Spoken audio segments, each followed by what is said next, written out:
Hello guys, Joester here. Today I have a new projector from BenQ. This is the HT4550i, also known as the W4000i in Europe. This is a 4K HDR projector with 3200 ANSI lumens, HDR tone mapping, local contrast enhancer, 3D support, Android 11 operating system, cinematic color, and it's calibrated out of the box for you to enjoy it right away. It retails for $3,000, but is this projector worth your money? In this video, we're going to find out. Don't forget to leave a like, subscribe to the channel if you haven't. I'm Joester, and let's do this!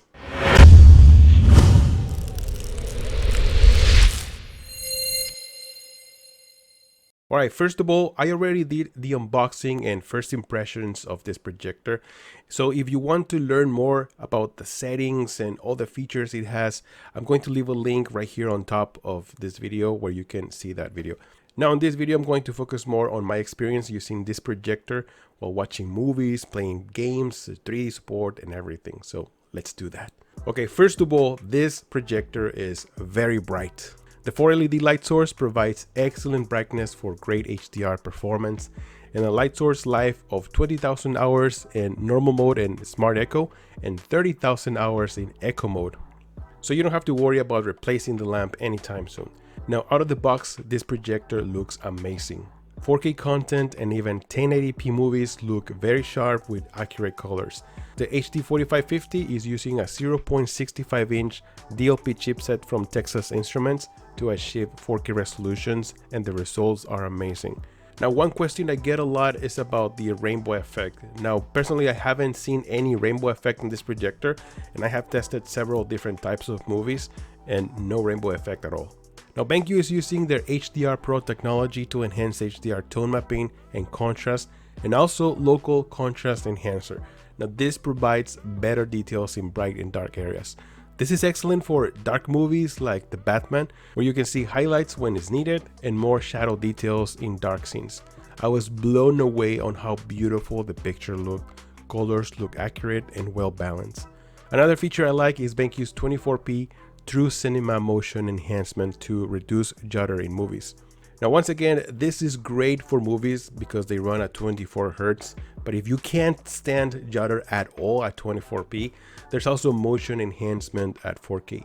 Now I love using this feature at a lower setting, but I know some people dislike it because it adds the soap opera effect. To me, honestly, I really like that I have the option to choose between that, but as a matter of fact, I'm going to show you the settings that I'm using when watching movies. Let's go.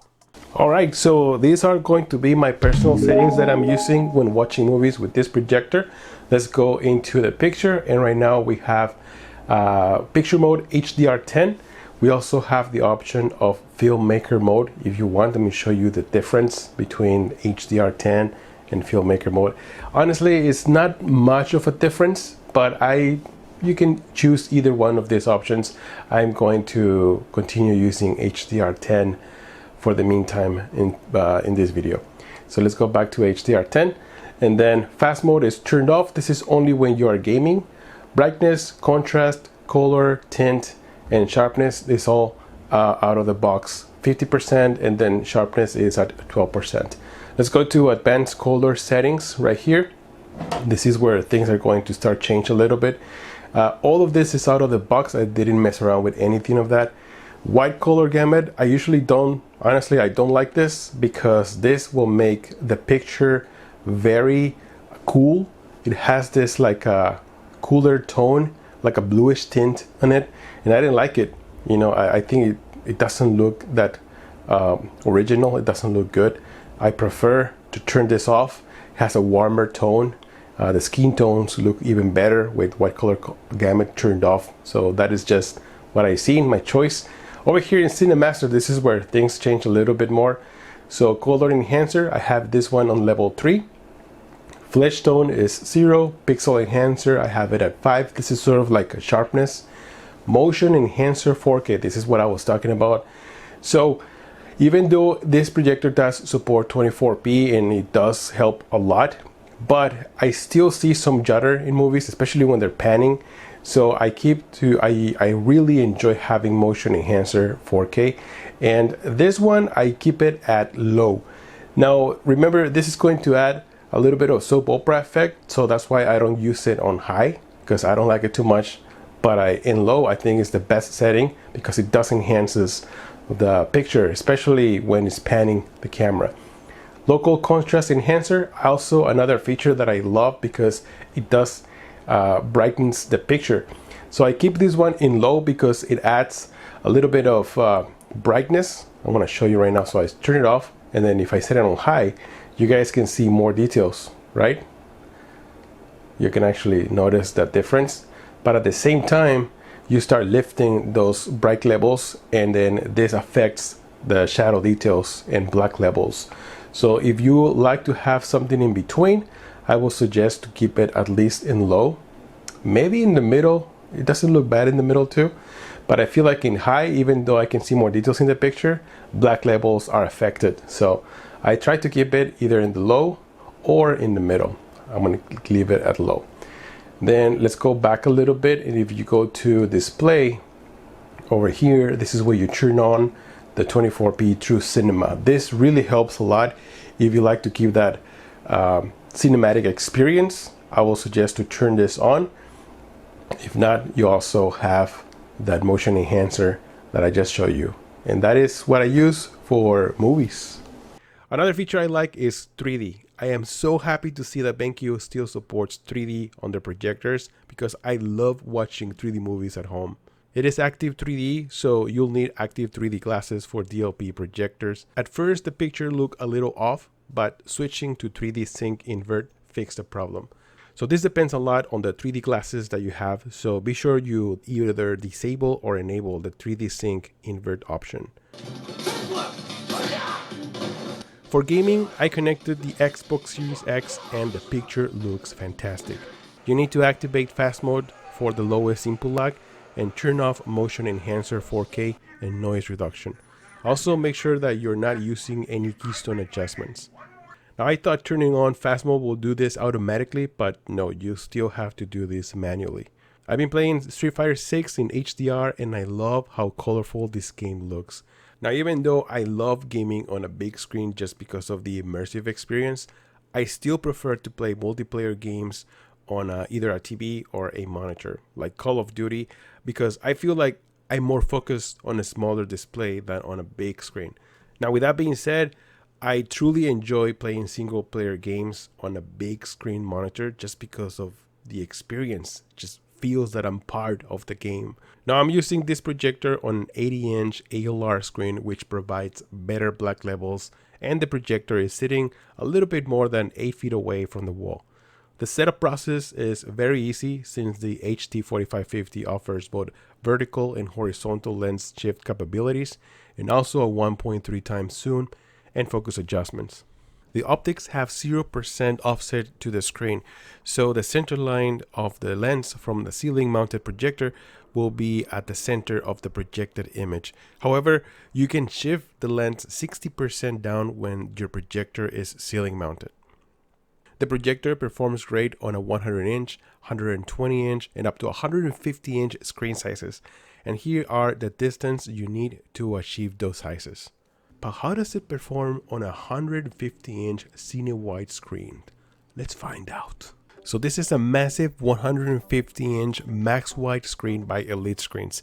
It has a 1.1 gain material and displays a bright picture regardless of viewing angle. I have the lights turned on in this video, so blacks are affected and the picture looked a little washed out, but still looks very colorful and bright. Now for the best experience, I recommend complete darkness. Now look how beautiful the picture looks. Great color reproduction, color contrast, and dynamic range. No matter what angle you're looking at or where you're sitting, you'll get to enjoy an amazing picture. It's like having your own home theater at home.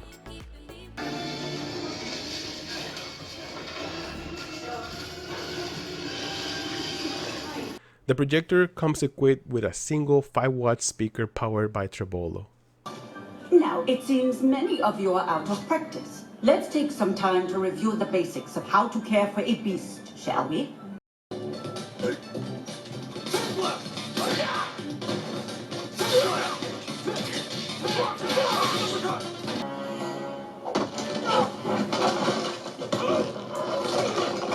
honestly, it sounds good. For such a small speaker, it sounds very good. The sound is very rich. But personally, if you're going to have a projector with a big huge screen, I much rather use a home theater system like a receiver or a soundbar, or you can also connect it to via Bluetooth to a Bluetooth speaker. I was also very surprised on how quiet the fans are. It doesn't matter if you use normal mode or echo mode, the fans remain very quiet and it's not distracting when you're watching movies. Another feature I like is the Android 11 operating system. It is fast, reliable, and it finally supports Netflix on projectors. The dongle provided by BenQ has its own compartment in the back which keeps it concealed, and it has its own remote controller with dedicated buttons to YouTube, Netflix, Prime Video, and Disney+. I personally don't like having two controllers for just one device, so you can program this one controller for the projector via Bluetooth, and that's it. You can control everything, plus has a backlight. This is such a great idea, having a backlit controller for a projector, because we normally use projectors on a dark room. So yes, I love this idea. In conclusion, I think BenQ did an amazing job with this projector. I mean, it has everything we want for the best movie experience. I mean, it's a very bright projector. The HDR performance is one of the best. It has HDR tone mapping. It also has HDR 10 Plus, which is a dynamic HDR similar to Dolby Vision. It has local contrast enhancer for better black levels. It has 3D support, which I love 3D movies. It also comes pre-calibrated out of the box, so that way you can just enjoy beautiful picture. It has eARC support for Dolby Atmos. It has good input lag, low input lag for gaming, and there's also native Netflix support for movies. This is excellent. The first time I've seen Netflix support on projectors. One feature that probably a lot of you guys are going to be asking is like, why there is no HDMI 2.1 support? Well, HDMI 2.1 is mostly for gamers. It's mostly features that are for hardcore gamers, like 4K 120 Hertz, variable refresh rate, auto low latency mode. So this projector is mostly for movies. It has low input lag, but it's mostly for movies. Now, honestly, if I want to HDMI 2.1 features, like I said earlier before, I would just rather buy a monitor or a gaming TV for that matter. I would just enjoy this single player games, which you don't need those features for single player games, to be honest. So HDMI 2.1, it doesn't really matter to me. The only feature I like about that is the eARC support, which this projector does have. That's all I care for. Now, another thing I'm concerned about is the price. It's priced at $3,000, which honestly it's expensive, to be honest. It's compared to ultra short throw projectors like triple laser projectors that are priced something similar, and you get also great performance. But you know, the advantage of ultra short throw laser projectors is that you can put them right next to the wall, pretty much next to the wall, so you don't need a big space for the projector to be in the rear.